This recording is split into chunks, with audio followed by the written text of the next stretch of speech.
ಪಕ್ಷನಿಷ್ಠನಿಗೆ ಪಟ್ಟವನ್ನ ಕಟ್ಟೋದಕ್ಕೆ ಮುಹೂರ್ತ ಫಿಕ್ಸ್ ಆಗಿದೆ. ಜೂನ್ 3ನೇ ತಾರೀಕು ಬುಧವಾರ ಡಿಕೆ ಶಿವಕುಮಾರ್ ಅವರ ಪದಗ್ರಹಣ ಕಾರ್ಯಕ್ರಮ. ಈ ಬೆನ್ನಲ್ಲೇ ರಾಜ್ಯಪಾಲರನ್ನ ಭೇಟಿಯಾಗಿದ್ದಾರೆ ಡಿಕೆ ಶಿವಕುಮಾರ್.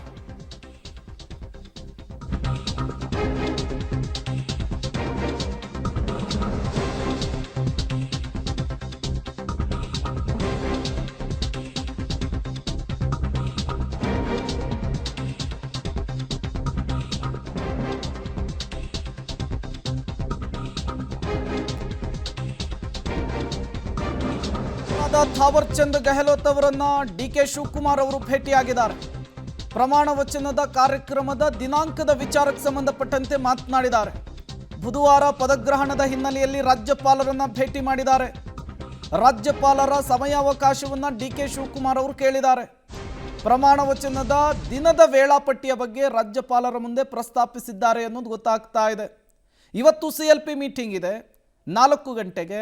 ಅದಕ್ಕೂ ಮೊದಲೇನೆ ಡಿಕೆ ಶಿವಕುಮಾರ್, ಡಿಕೆ ಸುರೇಶ್ ಲೋಕಭವನಕ್ಕೆ ತೆರಳಿ ರಾಜ್ಯಪಾಲರನ್ನ ಭೇಟಿ ಮಾಡಿದ್ರು. ಸಂಜೆಯ ಮೇಲೆ ರಾಜ್ಯಪಾಲರು ಇರಲ್ಲ ಅನ್ನುವಂತಹ ಕಾರಣಕ್ಕಾಗಿ ಮುಂಚಿತವಾಗಿಯೇ ಭೇಟಿಯನ್ನು ಕೊಟ್ಟಿದ್ದಾರೆ ಅನ್ನೋದು ಗೊತ್ತಾಗ್ತಾ ಇದೆ. ಡಿಕೆ ಬ್ರದರ್ಸ್ ಲೋಕಭವನಕ್ಕೆ ತೆರಳುತ್ತಾ ಇರುವಂತಹ ದೃಶ್ಯವನ್ನು ಗಮನಿಸ್ತಾ ಇದ್ದೀರಿ. ರಾಜ್ಯಪಾಲರಾದಂತಹ ಥಾವರ್ ಚಂದ್ ಗೆಹ್ಲೋಟ್ ಅವರ ಜೊತೆಗೆ ಪ್ರಮಾಣ ವಚನದ ಕಾರ್ಯಕ್ರಮದ ವಿಚಾರಕ್ಕೆ ಸಂಬಂಧಪಟ್ಟಂತೆ ಮಾತನಾಡಿದಾರಂತೆ. ಜೂನ್ 3ನೇ ತಾರೀಕು ಬುಧವಾರ ಸಂಜೆ 4ರಿಂದ 5 ಗಂಟೆಯ ಒಳಗಾಗಿ ಪದಗ್ರಹಣ ಕಾರ್ಯಕ್ರಮವನ್ನು ಫಿಕ್ಸ್ ಮಾಡಿಕೊಂಡಿರುವ ಮಾಹಿತಿಯನ್ನು ಕೊಟ್ಟಿದ್ದಾರೆ.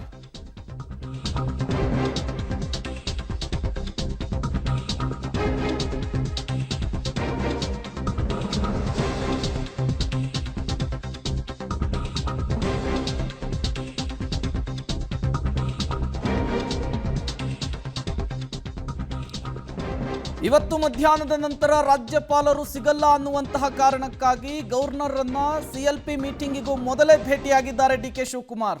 ಚರ್ಚೆಯನ್ನು ನಡೆಸಿದ್ದಾರೆ ಡಿಕೆ ಶಿವಕುಮಾರ್. ಈ ಸಂದರ್ಭದಲ್ಲಿ ಡಿಕೆ ಶಿವಕುಮಾರ್ ಅವರಿಗೆ ಸಹೋದರ ಡಿಕೆ ಸುರೇಶ್ ಸಾಥನ್ನು ಕೊಟ್ಟಿದ್ದಾರೆ ಅನ್ನೋದು ಗೊತ್ತಾಗ್ತಾ ಇದೆ.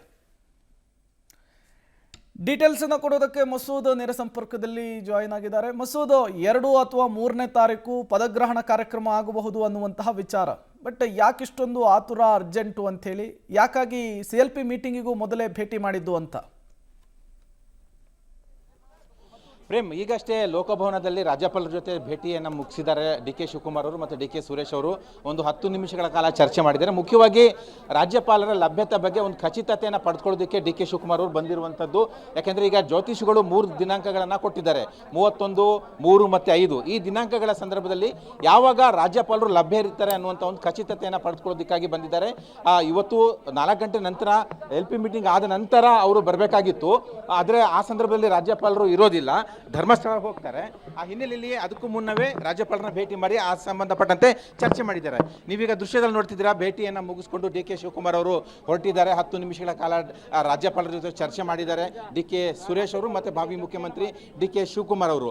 ಇಬ್ಬರು ಕೂಡ ರಾಜ್ಯಪಾಲರ ಜೊತೆ ಚರ್ಚೆ ಮಾಡಿ ಅವರ ದಿನಾಂಕದ ಲಭ್ಯತೆ ಬಗ್ಗೆ ಮಾಹಿತಿಯನ್ನು ಪಡ್ಕೊಂಡಿದ್ದಾರೆ. ಬಹುತೇಕ ಬುಧವಾರದಂದು ರಾಜ್ಯಪಾಲರು ಲಭ್ಯ ಇರ್ತಾರೆ. ಬುಧವಾರದಂದು ಸಂಜೆ 4 ಗಂಟೆಗೆ ವಿಧಾನಸೌಧದ ಭವ್ಯ ಮೆಟ್ಟಿಲುಗಳ ಸಮ್ಮುಖದಲ್ಲಿ ಪದಗ್ರಹಣವನ್ನು ಅವರು ತಗೊಳ್ತಾರೆ. ಆ ಸಂದರ್ಭದಲ್ಲಿ ಏನೆಲ್ಲ ಸಿದ್ಧತೆ ಮಾಡ್ಕೊಂಡಿದ್ದಾರೆ. ಆದರೆ ರಾಜ್ಯಪಾಲರ ಲಭ್ಯತೆ ಇಲ್ಲಿ ಮುಖ್ಯವಾಗಿ ಇರುತ್ತೆ. ಆ ಹಿನ್ನೆಲೆಯಲ್ಲೇ ಆಗ ಒಂದು ಖಚಿತತೆಯನ್ನು ಪಡೆದುಕೊಳ್ಳೋದಕ್ಕಾಗಿ ಡಿಕೆ ಶಿವಕುಮಾರ್ ಅವರು ಧರ್ಮಸ್ಥಳಕ್ಕೆ ಹೋಗುವ ಮುನ್ನವೇ ಬಂದು ಭೇಟಿ ಮಾಡಿ ಚರ್ಚೆ ಮಾಡಿ ಹೋಗಿದ್ದಾರೆ. ಬಹುತೇಕ ಬುಧವಾರ ಫೈನಲ್ ಆಗಿದೆ. ಬುಧವಾರ ಸಂಜೆ 4 ಗಂಟೆಗೆ ಡಿಕೆ ಶಿವಕುಮಾರ್ ಅವರು ಪ್ರಮಾಣ ವಚನ ತಗೋತಾರೆ.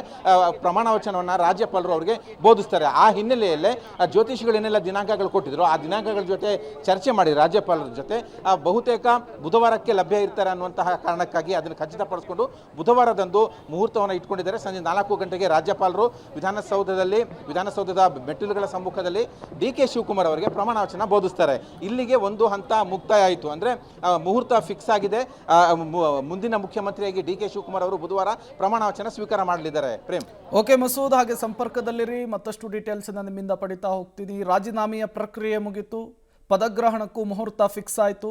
ಈಗ CLP ಮೀಟಿಂಗು, ಕ್ಯಾಬಿನೆಟ್ ರಚನೆ, ಇವೆರಡು ಪ್ರಕ್ರಿಯೆಗಳು ನಡೆಯೋದು ಬಾಕಿ ಇದೆ.